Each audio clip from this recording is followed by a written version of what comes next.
warahmatullahi wabarakatuh. Hai Soli dan Solihah semua di rumah. Apa kabarnya hari ini? Semoga senantiasa dalam keadaan sehat walafiat. Amin ya robbal alamin. Berjumpa kembali dalam video pembelajaran bersama Miss Titin. Baik Soli dan Solihah, sebelum menyimak video pembelajarannya, Miss Titin akan menyampaikan terlebih dahulu peraturan pembelajaran. Nah, yang pertama, Soli dan Solihah harus berdoa terlebih dahulu sebelum dan sesudah belajar. Kemudian Soli dan Solihah simak video pembelajarannya dengan baik ya. Dan setelah menyimak videonya, silahkan Soli dan Solihah menyelesaikan tugasnya dengan baik dan penuh semangat. Baik Soli dan Solihah, langsung saja kita awali pembelajaran hari ini dengan membaca doa terlebih dahulu. Are you ready? Oke. Bismillahirrahmanirrahim. Raditu billahi rabba wa bil islami dina wa bi muhammadin nabiyya wa rasulah.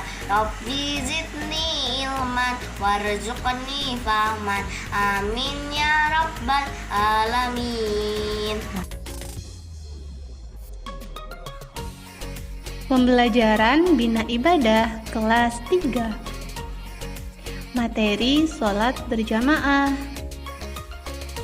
Baik Soli dan Solihah, pada pertemuan sebelumnya Soli dan Solihah sudah mengetahui mengenai pengertian sholat berjamaah, kemudian sudah mengetahui tentang hukum sholat berjamaah, bimbingan sholat berjamaah, syarat menjadi imam dan syarat menjadi makmum, serta Soli dan Solihah juga sudah mengetahui posisi imam dan makmum dalam sholat berjamaah yang sudah dijelaskan bersama Bu Aldia. Nah, sekarang bersama Miss Titin, kita akan mencari tahu tentang masbuk. Kemudian kita juga akan mencari tahu bagaimana cara mengingatkan imam yang lupa jumlah rakaat dan lupa bacaan sholat. Selanjutnya, kita juga akan mencari tahu tentang halangan yang memperbolehkan untuk meninggalkan sholat berjamaah. Nah, lalu kita juga akan mengetahui tentang keutamaan sholat berjamaah. Dan yang terakhir, kita akan bersama-sama mengetahui tentang hikmah sholat berjamaah. Baik Soli dan Solihah, kita lanjutkan ya. Yang pertama yaitu masbuk. Wah, apakah Soli dan Solihah tahu apa ya masbuk itu? Ya, betul sekali. Masbuk adalah makmum yang terlambat mengikuti sholat berjamaah. Makmum yang terlambat dapat langsung mengikuti imam. Nah, untuk lebih jelasnya, silahkan Soli dan Solihah simak video berikut ini ya.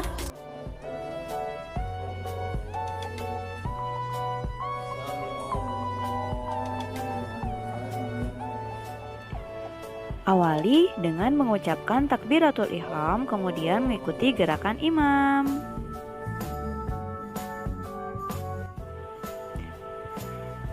Jika imam sedang ruku, maka makmum yang masbuk juga ruku.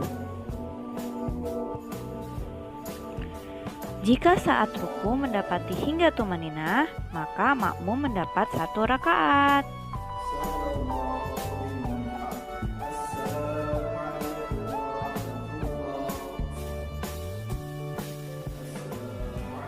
Sesudah imam memberi salam, maka makmum yang masbuk menyempurnakan kekurangan sholatnya.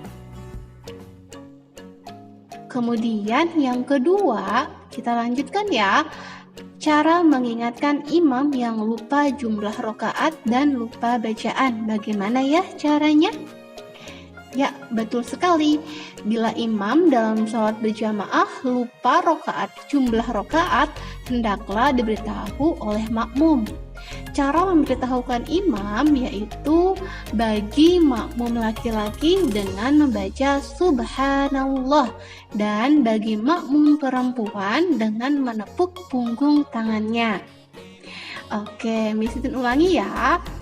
Cara mengingatkan imam yang lupa bagi makmum laki-laki, yaitu dengan membaca subhanallah. Jika makmumnya perempuan, cara mengingatkannya dengan cara menepuk punggung tangannya. Oke, baik.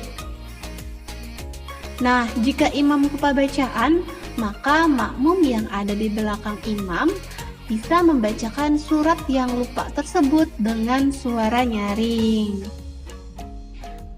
Nah, solidah solihah yang ketiga, halangan yang memperbolehkan untuk meninggalkan sholat berjamaah apa saja ya? Nah, yang pertama, jika udara dingin dan turun hujan sangat deras. Kemudian, hidangan telah tersedia dan ia dalam keadaan sangat lapar dan haus. Yang ketiga, karena desakan 2 macam buang air. Kemudian yang keempat, karena sakit yang menghambat berjalan ke tempat sholat jamaah. Jadi, jika kita mengalami keempat hal tersebut, maka kita diperbolehkan untuk meninggalkan sholat berjamaah. Akan tetapi, jika kita dalam keadaan sehat walafiat dan tidak ada halangan untuk pergi ke masjid, maka kita wajib sholat berjamaah ya, terutama untuk laki-laki. Untuk perempuan boleh sholat berjamaahnya di rumah. Nah, solidah-solihah tahu bahwasanya sholat berjamaah itu lebih baik 20 derajat dibanding sholat sendirian. Hal tersebut dijelaskan dalam sebuah hadis riwayat Bukhari dan Muslim. Siapa di sini yang mau mendapat pahala 27 derajat? Wah, Masya Allah. Jadi solidah-solihah jangan sampai tertinggal ya sholat berjamaah di masjidnya. Baik, hebat sekali. Selanjutnya, yang keempat, keutamaan sholat berjamaah. Wah, solidah-solihah, sholat berjamaah ini banyak sekali keutamaannya. Yang pertama, Allah Subhanahu wa Ta'ala akan melipat gandakan pahala. Kemudian, pahala paling besar adalah pahala yang paling jauh perjalanannya, yang menunggu-nunggu waktu sholat. Masya Allah. Jadi semakin jauh rumah solidah-solihah dari masjid, maka pahalanya akan semakin besar. Good job. Masya Allah ya. Nah, kemudian yang ketiga, Allah akan memberi pahala seperti setengah malam bagi yang sholat isyanya berjamaah. Kemudian Allah akan memberi pahala seperti sholat seluruh malam bagi yang melaksanakan sholat subuh berjamaah. Wah, Masya Allah sekali ya solidah-solihah. Jadi jangan sampai terlewat nih sholat isya berjamaah dan sholat subuh berjamaahnya, karena pahalanya sangat besar. Nah, solidah-solihah tadi keutamaannya, kita lanjut ya. Keutamaan yang selanjutnya yaitu orang yang sholat berjamaah itu akan terhindar dari gangguan syaitan.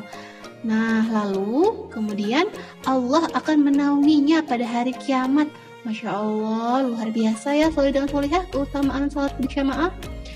Selanjutnya, Allah akan menjanjikan syurga bagi mereka yang sholat berjamaah. Siapa yang mau masuk syurga di sini? Wah, Miss Titin mau banget dong. Pastinya solidah-solihah di rumah mau banget ya. Jangan lupa sholat berjamaahnya. Baik, selanjutnya keutamaan yang berikutnya adalah menjadi tamu Allah yang akan selalu dimuliakan. Karena masjid itu adalah rumahnya Allah. Insya Allah ketika kita datang ke masjid, maka kita menjadi tamu Allah yang akan selalu dimuliakan. Nah, kemudian keutamaan berikutnya yaitu menghindarkan seseorang dari sifat nifaq. Nah, tadi kita sudah membahas tentang keutamaan sholat berjamaah. Selanjutnya adalah hikmah sholat berjamaah. Apa saja ya hikmah sholat berjamaah? Nah, yang pertama, dengan sholat berjamaah kita dapat menjalin silaturahmi serta hubungan yang baik dengan sesama muslim tentunya. Kemudian, dengan sholat berjamaah juga kita bisa mendidik diri kita agar selalu mengikuti peraturan-peraturan. Nah, sholat berjamaah ini tentunya dilaksanakan tepat waktu ya, solidah-solihah. Nah, ini akan melatih kita untuk disiplin dan mengikuti peraturan. Lalu, hikmah yang ketiga yaitu sholat berjamaah dapat melatih kita supaya dapat mempergunakan waktu dengan baik. Baik, tadi hikmahnya ada berapa? Ada 3 ya. Oke, baik Solih dan Solihah. Alhamdulillah ya, materinya sudah disampaikan dan insya Allah Solih dan Solihah bisa menerima materi hari ini dengan baik. Nah, sekarang coba Solih dan Solihah selesaikan ya. Miss Titin sudah mengirimkan link Google Form pada grup kelas masing-masing.